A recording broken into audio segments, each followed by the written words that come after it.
First 10 seconds about to drop. And then we're gonna say, all right, guys, here we go. Let's get this party started. So, in this episode of Real Flight, we're gonna dive into what's going on with Elon Musk. We are gonna talk about that. But before we do, just wanted to show you guys some of the cool stuff that's been happening here on the channel. And we've blinged up these two rides here. On this one, I got some help from my daughter. She was very helpful and stuff. So a lot of cool stuff is here, as you can see.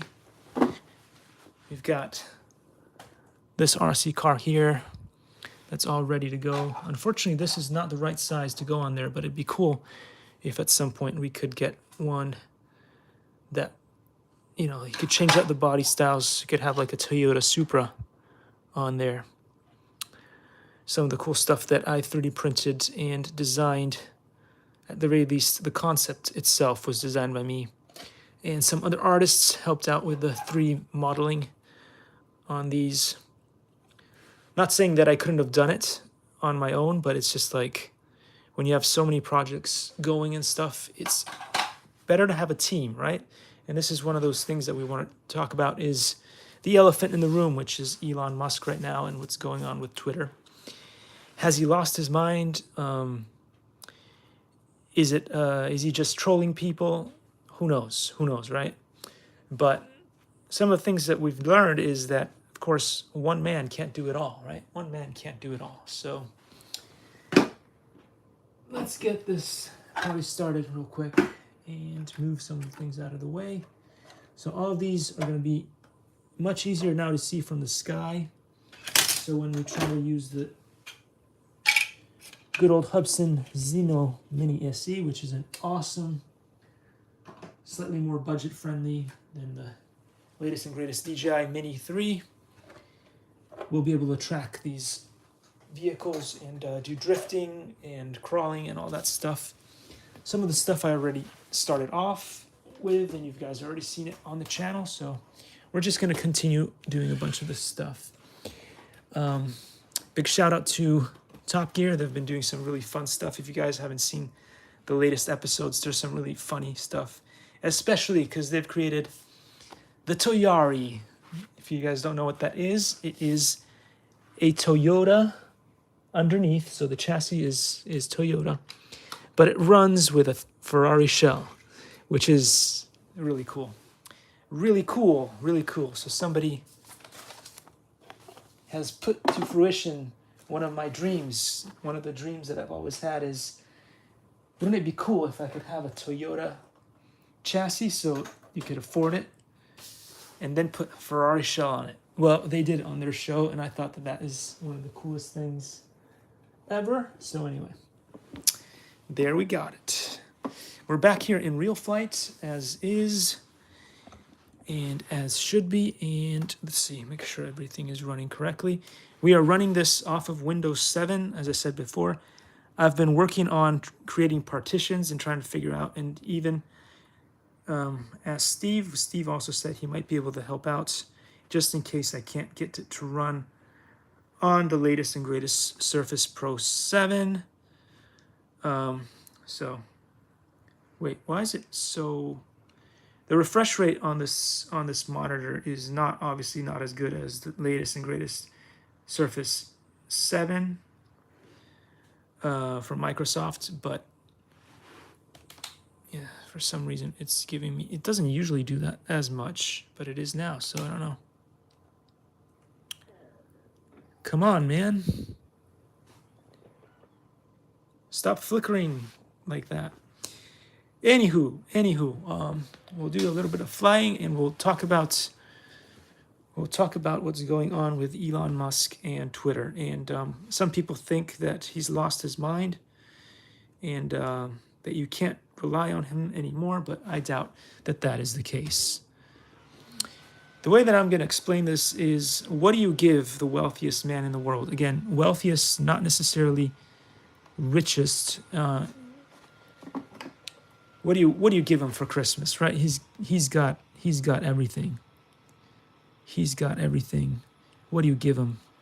Well, you could give him Twitter, and Twitter isn't what you might think it is. It isn't just a social media platform.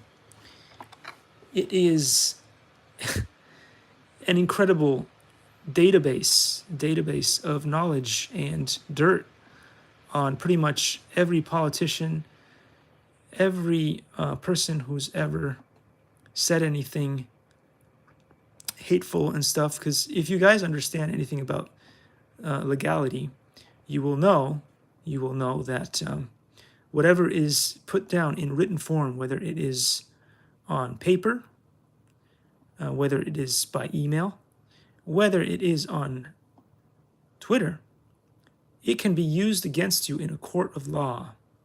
It is something that you wrote.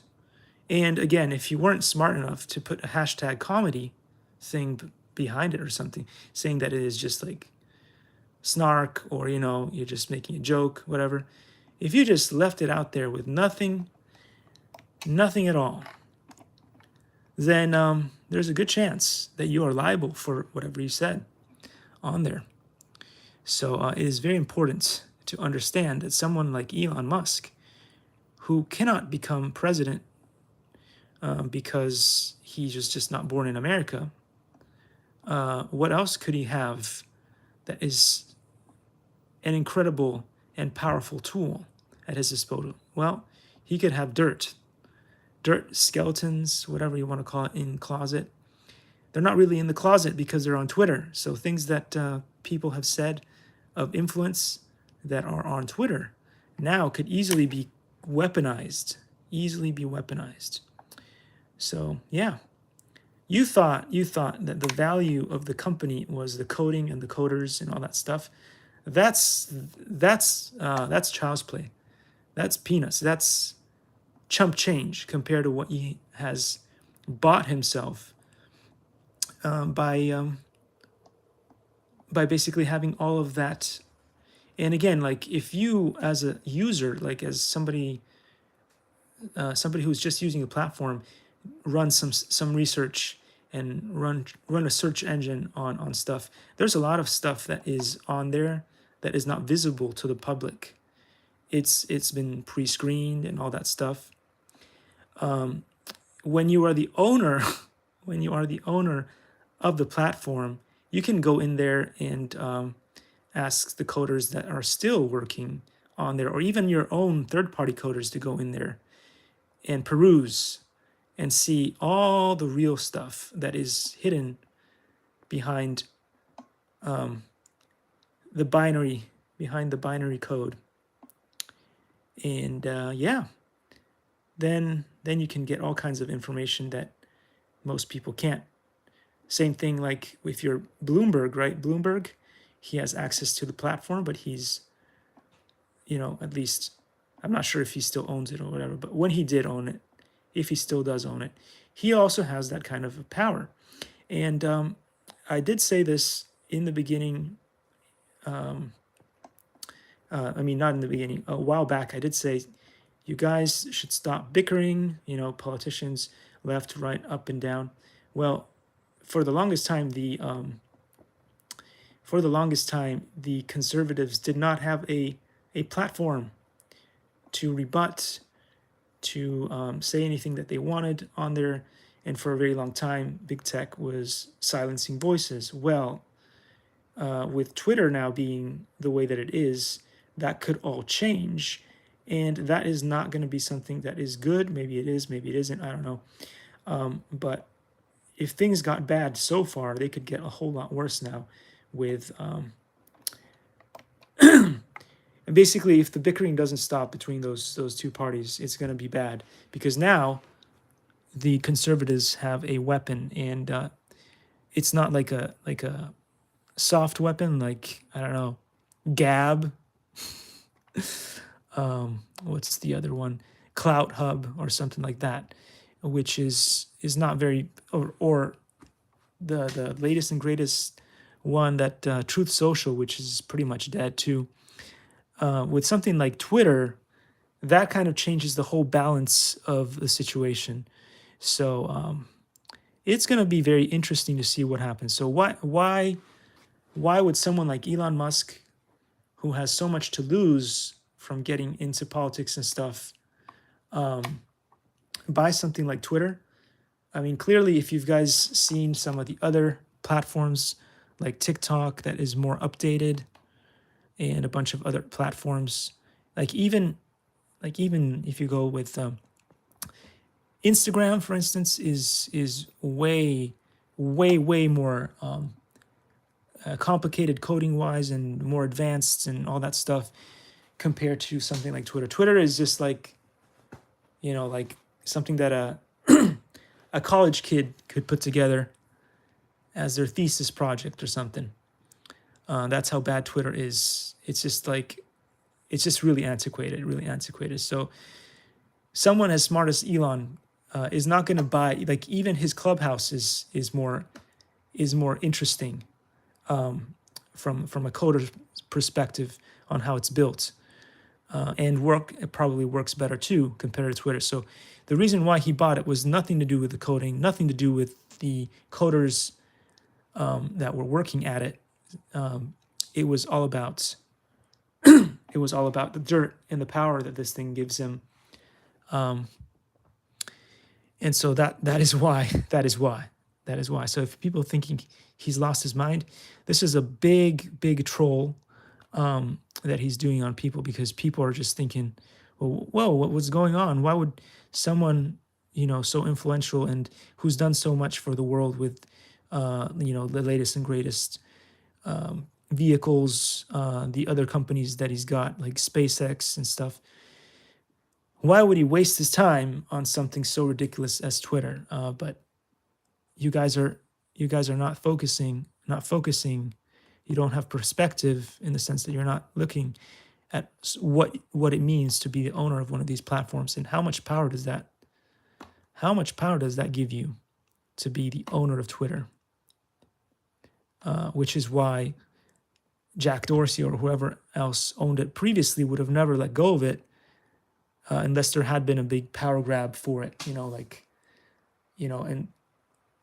without someone like Elon coming in, shedding light on the bots that were being used, tanking the value of the company, and so on and so forth, that was going to be impossible for anybody to ever be able to buy off Jack Dorsey. But whether you like Elon Musk, whether you do not like him, or whatever it is, you have to give him hats off for being able to play the game and take Twitter off of Jack Dorsey or whoever owned it previously. That was some serious chess play. That was some serious strategy by Elon Musk. So let's put to rest that he has not lost his mind, because clearly someone who's lost his mind would not do something this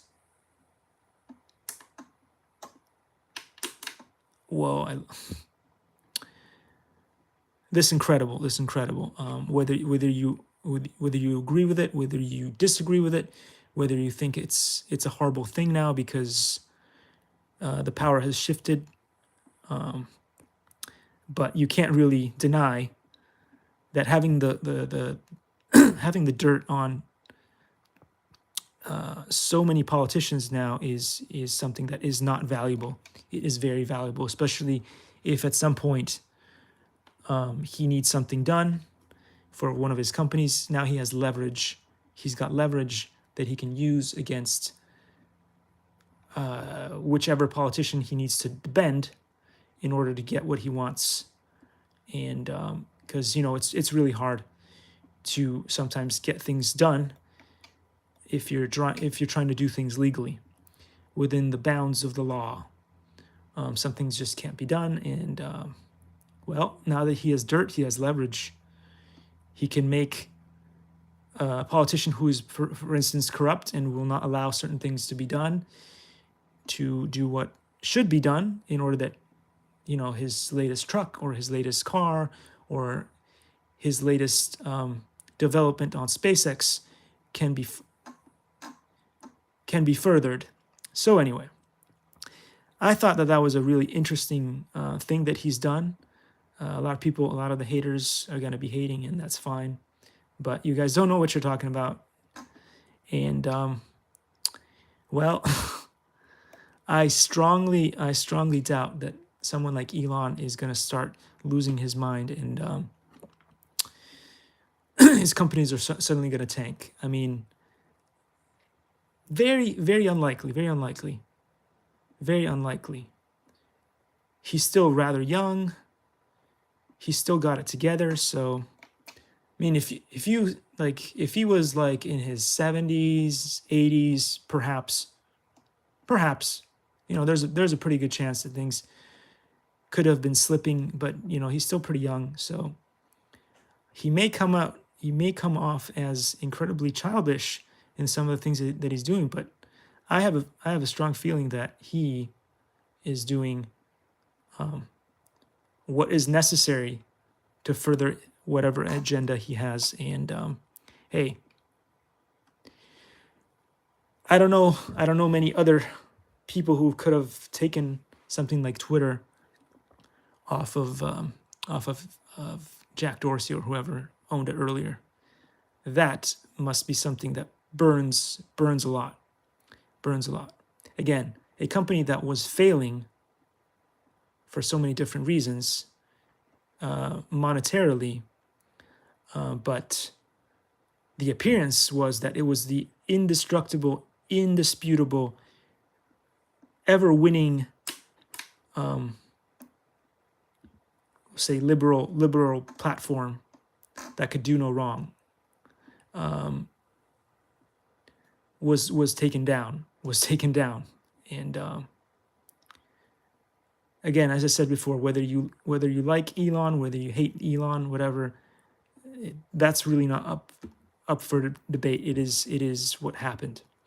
So anyway, enough about Elon, enough about that stuff, and we're just gonna keep crashing a few more planes.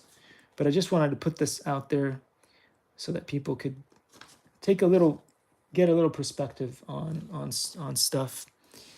And anywho, a lot of good stuff going on here on the Market Reviews channel. We've been really lucky with so many things. So we've got more support coming our way. A couple of investors have helped us out, so there may be some really fun stuff showing up pretty soon on the channel. One of which is going to be this really cool robot. You guys have already seen her. She goes by Emma, and she was having some software issues. Spoke to the company, and iNeedall is going to send us a replacement head with the software that is functioning correctly, which is amazing, just amazing. A lot of companies would not do that, especially due to what's going on in the world today. And a lot of companies don't honor the system as they used to anymore. They don't do things the American way anymore. But this one is going to do right by us, and we're going to have an amazing new robot, and we'll be able to do so many cool things with it. And hopefully we'll finally be able to train Robot to take over this channel. Anyway, so I thought I'd say this again, because I did this earlier in another live stream that I ran a few minutes ago, where I was showing you guys some of the latest and greatest things that are going on with the channel. The Aero Scout is getting closer to being ready to fly. I wanted to be able to fly it stock, as I said before. That was the goal. That was the goal. Unfortunately, my version, again, I'm not saying that Horizon Hobby and Hobby Zone have defective batteries or anything like that. I'm just saying I'm going with what happened to me. My batteries did not seem to work. Did not come with a battery checker. I do not have one, so I can't really tell if the battery is completely dead or it's taking too long to charge or whatever it is. but I did leave it on the charger for over a day. So I'm thinking maybe, unless the charger is defective and was not charging the battery, I don't know. And it could have been anything in there. What we do know, it is not the receiver that has a problem because I attached a different battery to it. The receiver comes back online and it is ready to go. So long as I don't mess anything up, we should be good on that. So yeah, that is the positive news there. And yeah, guys, that is the positive news there. Other positive news, as I said before, if anybody is interested and you have a 3D printer and you want to try printing any of the cool things that I've done, I'm more than happy to give you free models, or you could just buy some of them. Again, the price, no price is too low. I'll take anything from $1, because I think that is the least they allow you to offer on CG Trader.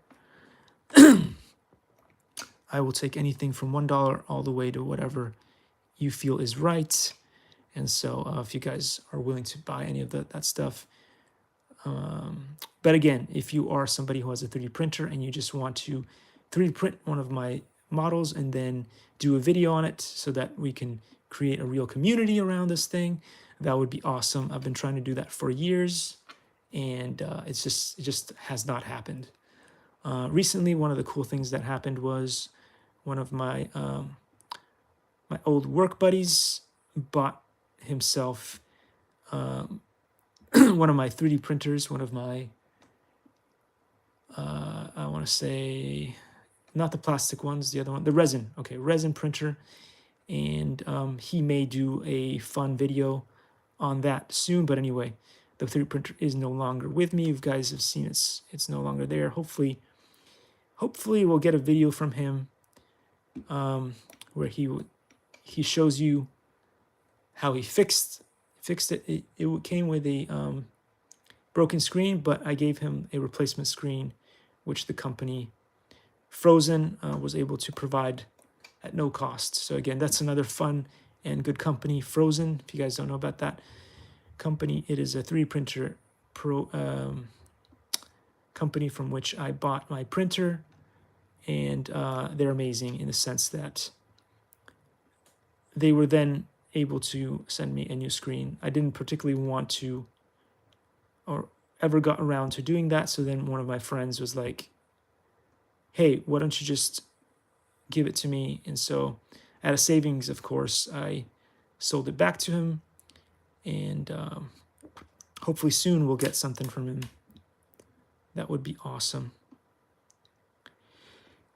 Oi! So yeah, lots of stuff is going on in the back end of this, and that is it for the live today. Anyway, the last thing that I wanted to say about the whole Twitter thing, a lot of people thinking that if Twitter goes south, then Elon Musk is gonna go down. So then the profits in Tesla and all that stuff are going to tank. I'm going to tell you guys, I have confidence that that is not going to happen. I really doubt that that's going to happen, and the reason being that even if he does lose his mind, again, this kind of thing has happened in the past with many other companies. Someone else buys the company and then it just continues to thrive. You know, like if the product that is being sold is good, like let's say Coca-Cola or something. Let's say Walmart goes out of business tomorrow, somebody's going to be out there willing to snatch it up and run it. So the issue is the Tesla a car that is good, and does it run well and all that stuff? And well, if you come here to Irvine, California, you'll see thousands of these Teslas driving around. So there's a reason why there's a market for it. And so that's the funny thing. Even when Elon Musk was very blunt about how much he dislikes certain people, that did not seem to affect the sales of Tesla at all. At least for the majority, it did not seem to affect the sales of Tesla at all. Tesla is still selling cars like you wouldn't believe, and they're still running strong. So will that mess around with the markets? Because the trading system is a joke. Sure, there'll be fluctuations in the thing, and it's gonna drive people crazy, buy, sell all those stocks and stuff. But I don't see much bad going on right now with that. Something really, really messed up would have to go down for Tesla stocks to completely tank. And I don't think that what's going on with Twitter right now is enough to cause any of that. I'm sure a lot of people are wishing that would be the case, but sorry to burst your bubble, but it's just not going to happen. So anyway, be lovely to hear and know what you guys think about all this. But I'm not all too interested in it. I'm just going to keep swimming and just keep flying and keep doing the things that I enjoy doing as I do, and trying to learn a little bit more. I'm considering the possibility of learning some coding, possibly doing some like an online class or an in-person class would actually be definitely more helpful, because then you can spend the extra time to actually speak with an instructor and get them to help you out with some of the projects and stuff like that, which is a little bit harder to do over Zoom, if you catch my meaning. Some things, when they are very practical, just work better in person, especially when it comes to science. And like if you were going to do like some chemistry experiments or physics experiments and stuff that require specific tools and stuff, doing it over Zoom might not be the best, especially if the experiments have an element of danger. You don't want kids to be just trying things out at home. It's better to be in a lab where an instructor can supervise, right? If you're going to learn a bunch of math stuff or English languages, theoretical knowledge and all that stuff, you could do that over Zoom and, waste less time commuting to a school near you, if you catch my meaning. So anyway,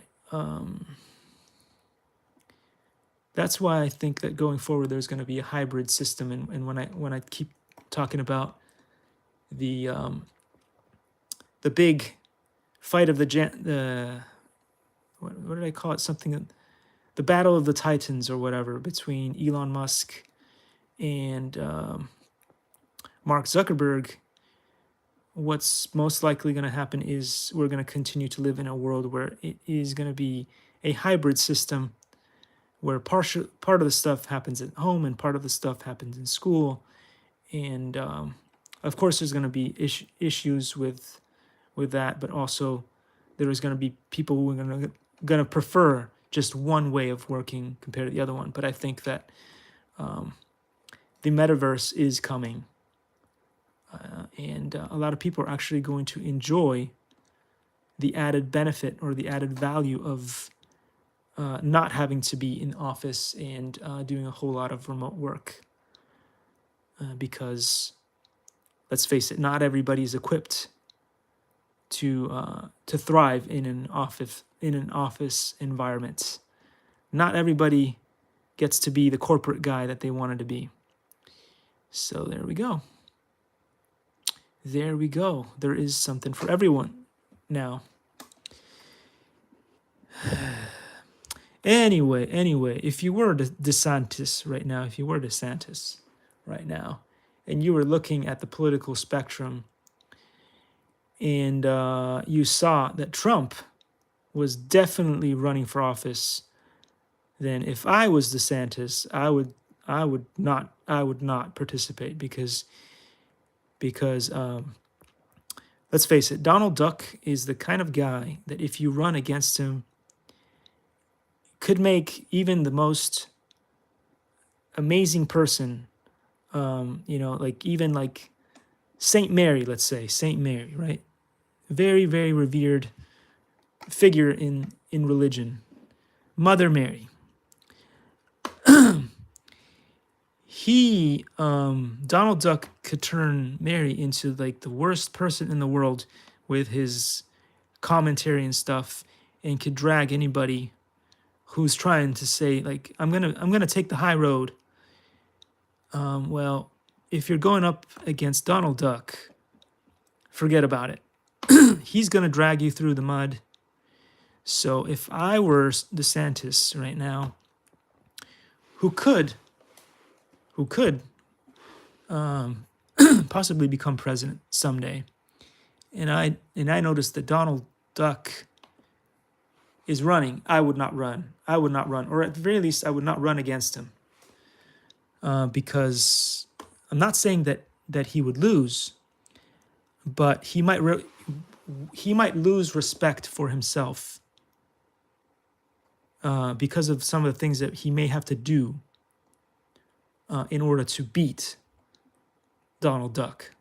So if I was DeSantis, I would not run. I would just wait 4 years until Donald Duck is too old at that point, too prehistoric to run, and then I would run. Because I think whatever is going to happen, if Donald Duck runs, it's going to be Donald Duck against Joe Obama. Because that's just how it's going to go. I mean, there may be amazing candidates on both sides of the spectrum, and it won't matter. It won't matter because the usual powers are going to get in the middle of it, and they're going to dirty the whole system, just as always been. And no matter what people do, no matter what the voters are going to do, the same two candidates are going to end up at the end, or similar candidates are going to end up in the end. And it's just going to be another crap show. So I'm strongly waiting for the era of the Donald Duck versus Joe Obama to end. I can't wait until that era ends. And once that final era ends, then somebody like DeSantis might have a chance, or even better, some candidate. We might have the first woman elected president. We might. But you know what it's going to take? It's going to take Joe Obama to retire. It's going to take Donald Duck to retire. Once these two get out of politics, that is going to be when, because no matter what you do, so long as these two people are in politics, the divide is going to be impossible to get over. You won't be able to get those two parties to work together anymore. It's just something that's going on right now that is just irreversible at this point, from what I've seen. And my prediction is if Donald Duck does decide to run, he's going to lose. Because the same thing is going to happen that happened before, and I don't think there's enough people on his side for him to win this time around. And part of the reason for that is his strategy. His strategy can't be the same. You can't continue to piss off half of the population and expect to win. It's just not going to work. That whole thing that he used to do with, the media are evil, that thing is not going to work anymore because people already know, and it's lost its power. It's lost its power. People have woken up from the magic spell. So the Hollywood Disney magic there is gone. People know what's up. So if he were to run, he would have to run on a completely different strategy. He could no longer do the things that he was doing before, because they're just not going to work the same way. And even if he was to round up all the same people that he had before, that just would not be enough, because the question is always going to be, well, which people from the other side, which people from the blues are you going to convert over to reds? And I don't see a single person from the blues jumping over to the reds, no matter how bad the taxes get, no matter how bad the laws get, no matter how bad things go. Even if you were to turn over the country to Winnie the Pooh, the people in blue will just not have Donald Duck president again. It's just how it is. I don't know any other way to say it, but I think that it is what it is. So if yeah, that's just how it's gonna go. Take it or leave it. Take it or leave it, guys. Anyway, I'm just gonna do this because it's very calming, and every time I talk about politics, it just does something to me. So I'm going to just take the time to just do a couple of this, where I am flying what I believe to be the good old Phantom. Good old Phantom. I take a couple of pictures, and then we're going to call it a day. Again, I want to talk about all the positive stuff. There are going to be good things and bad things about Elon Musk owning Twitter. Some of those things we won't be able to tell until at the end of the chess game is played out. Excuse me. We'll just have to see what happens. As far as the platform itself, it is not any better than it was before. I've been stuck and locked out of my account for the very longest time, and that has not changed in the slightest. I am still locked out. I tried again now that Elon is at the helm of the company. Nothing has changed. So unless he decides to hire a bunch of customer service representatives like you have at Amazon, like you have at eBay and Walmart and stuff, unless he does that, I don't see Twitter getting any better, because if you're locked out of your thing for whatever reason, you can't really show people that you are who you are. So I had to create that secondary troll account with a funny face, with a funny face that we all know and love, because that was the only way that I could get back on Twitter to see what's going on. But yeah, my actual Twitter account, which is Marvin Nation, or the username is @PilatoMarco, is still dead in the water. So that has not changed, and I don't think that it's going to change very quickly. It might. I hope that it does. I hope that I get an email from Twitter saying, hey, your account is back online. Feel free to now sign in to your accounts. But, I doubt it. Does not seem to be something that is going to happen soon, at least. And again, I'm not blaming Elon on this, but I'm pretty sure that he has plenty of other things on his plate. And I do not think that fixing Twitter is on the top of his priority list right now. He's got his forensic people, forensic coders doing stuff. I'm pretty sure if you guys go check out, I don't think any of the forensic coders have been fired. That's probably a department that was never fired. And if they were fired, then he probably has his own people because again, he does have his own Clubhouse. He didn't need Twitter. but getting Twitter is going to get him to where he wants to go a lot faster. And that's just because he was the king. He was the king of Twitter anyway. I think, I'm not sure if those are the exact stats, but I think he probably has more followers on Twitter than any other account. So, you know, that does count for something. That definitely does count for something.